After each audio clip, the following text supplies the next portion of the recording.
కర్కాటక రాశి వారికి ఒకవైపు అష్టమ రాహు సంచార స్థితి, సప్తమ స్థానంలో పంచమగ్రహ సంచార స్థితి, ఆదివారం అమావాస్య సందర్భంగా గ్రహ దోషాన్ని ఎలా తొలగించుకొని గ్రహ ఐశ్వర్యాన్ని ఎలా పొందాలో ఈ వీడియోలో సవివరంగా సంపూర్ణంగా తెలుసుకుందాం. కర్కాటక రాశిలో ఏ ఏ నక్షత్రాలు వస్తాయి అనగా పునర్వసు నక్షత్రంలోని చివరి పదం 4వ పాదము, పుష్యమీ నక్షత్రంలోని 4 పాదాలు, ఆశ్లేష నక్షత్రం 4 పాదాలు కలిపితే కర్కాటక రాశి. రాశాధిపతి చంద్రభగవానుడు. వీరికి విశేషంగా 2వ స్థానంలో కేతువు, 6వ స్థానంలో బుధుడు, సప్తమ స్థానంలో పంచమగ్రహ సంచార స్థితి ఉన్నప్పుడు ఆత్మకారకుడు, మనకారకుడు, రుణరోగ శత్రుకారకుడు, బుద్ధికారకుడు, కలత్రకారకుడు సప్తమంలో ఉండడం వలన ప్రేమికులు చాలా జాగ్రత్తగా ఉండాలి. భార్యాభర్తల మధ్య అన్యోన్యత అవసరం. ఇద్దరిలో ఒకరి మాట ఒకరు వినేటువంటి మానవ ప్రయత్నం అన్నది చేయగలగాలి, లేకపోతే అనేక రకాల ఇబ్బందులు ఉంటాయి. అష్టమ రాహు సంచార స్థితి ఉండడం వలన ఆరోగ్య సమస్యలు, అనారోగ్యము పొంచి ఉన్నాయి.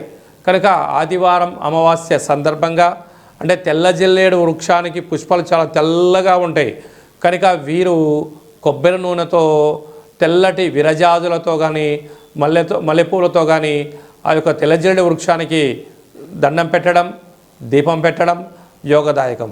పరిస్థితులు అనుకూలించగలిగినట్లయితే ఆ తెల్ల జిల్లేడు వేరుని పెకిలించి బయటికి తీసినట్లయితే అందులో సాక్షాత్గా విఘ్నేశ్వర స్వామి వారికి స్వరూపం ఉంటుంది.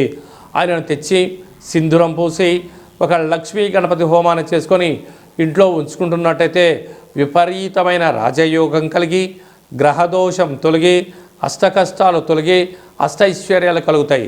కనుక ఈ యొక్క కర్కాటక రాశిలో వ్యయంలో దేవగురు బృహస్పతి సంచార స్థితి ఉండడం వలన తల్లిదండ్రులతో, గురువులతో సత్ప్రవర్తన చాలా అవసరం. వీలైనంతవరకు గొడవలకు దూరంగా ఉండండి, ఆవేశానికి దూరంగా ఉండండి. ఈ అమావాస్య సందర్భంగా, ఈ పంచమగ్రహ కూటమి సందర్భంగా దూరవాయు జల ప్రయాణాలు పెట్టుకోవద్దు. కనుక నీటి వ్యాపారస్తులు, ఆహార ఉత్పత్తులు, శీతల పానీయాలు, హోటల్ వ్యాపారస్తులు, వ్యవసాయ సోదరీమణులు, మార్కెటింగ్ రంగంలో ఉండబడిన వారు, నీటి ఉత్పత్తులు, అలాగా స్వీట్ హౌస్లు నడిపించేటువంటి వారందరూ శుచి, శుభ్రత, సత్ప్రవర్తన, ఏకాగ్రత, లక్ష్యంతో ప్రయాణం చేయగలడం, దీక్షా సంకల్పం చేతనే గ్రహ దోషాన్ని తొలగించుకొని గ్రహ ఐశ్వర్యం పొందగలరు అని చెప్పి గమనించాలి.